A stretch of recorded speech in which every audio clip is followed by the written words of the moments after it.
اعوذ باللہ من الشیطان الرجیم بسم اللہ الرحمن الرحیم رب اشرح لی صدری ویسر لی امری واحلل عقدۃ من لسانی یفقہوا قولی۔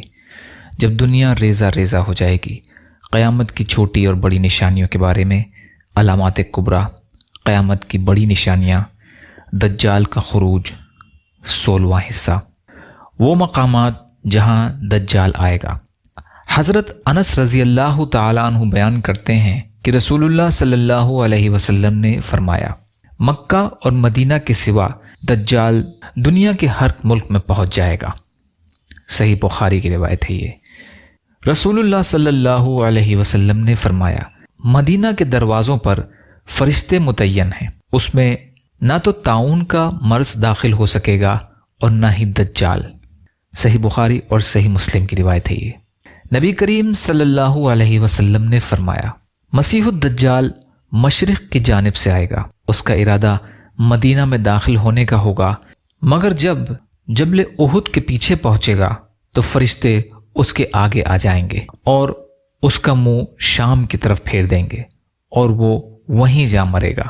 ایک دوسری روایت میں ہے جو محجن بن ادرہ رضی اللہ تعالی عنہ سے مروی ہے کہ رسول اللہ صلی اللہ علیہ وسلم نے فرمایا کہ رسول اللہ صلی اللہ علیہ وسلم نے ایک روز لوگوں کو خطبہ دیتے ہوئے فرمایا، نجات کا دن اور کیا ہے نجات کا دن، نجات کا دن اور کیا ہے نجات کا دن، نجات کا دن اور کیا ہے نجات کا دن۔ آپ صلی اللہ علیہ وسلم نے یہ بات 3 مرتبہ دہرائی۔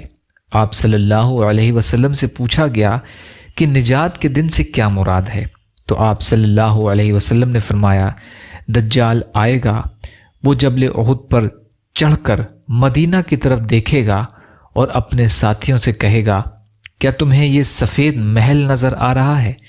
یہ احمد کی مسجد ہے صلی اللہ علیہ وسلم۔ پھر جب مدینہ کی طرف آئے گا تو ہر راستے پر ایک فرشتے کو مستعد پائے گا جو ننگی تلوار سوت کر کھڑا ہوگا، چنانچہ وہ شام کی جانب جرف کے مقام پر ایک شوردار زمین پر جا ٹھہرے گا اور وہاں اپنا خیمہ لگائے گا۔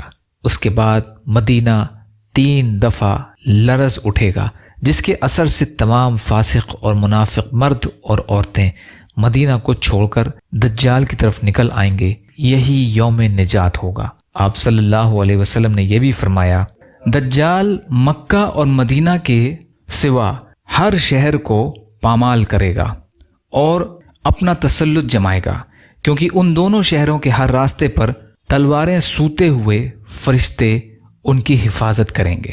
مسند احمد کی روایت ہے۔ اس سلسلے کا باقی حصہ انشاءاللہ کل کی ریکارڈنگ میں۔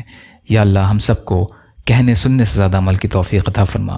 یا اللہ مظلوم فلسطینیوں کی، کشمیریوں کی، روہنگیا مسلمانوں کی اور مسلمان جہاں بھی پریشان حال ہیں، ظالموں کے ظلم کا شکار ہیں، آپ ان کی بھرپور مدد فرمائیے۔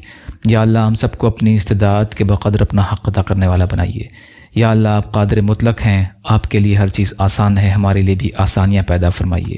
یا اللہ اپنے حلال میں سے دیجیے، اپنے حرام سے بچائیے، اپنے غیر سے بے نیاز کر دیجیے۔ ربنا تقبل منا انک انت السمیع العلیم برحمتک یا ارحم الراحمین۔ لا الہ الا اللہ محمد رسول اللہ۔ السلام علیکم ورحمۃ اللہ وبرکاتہ۔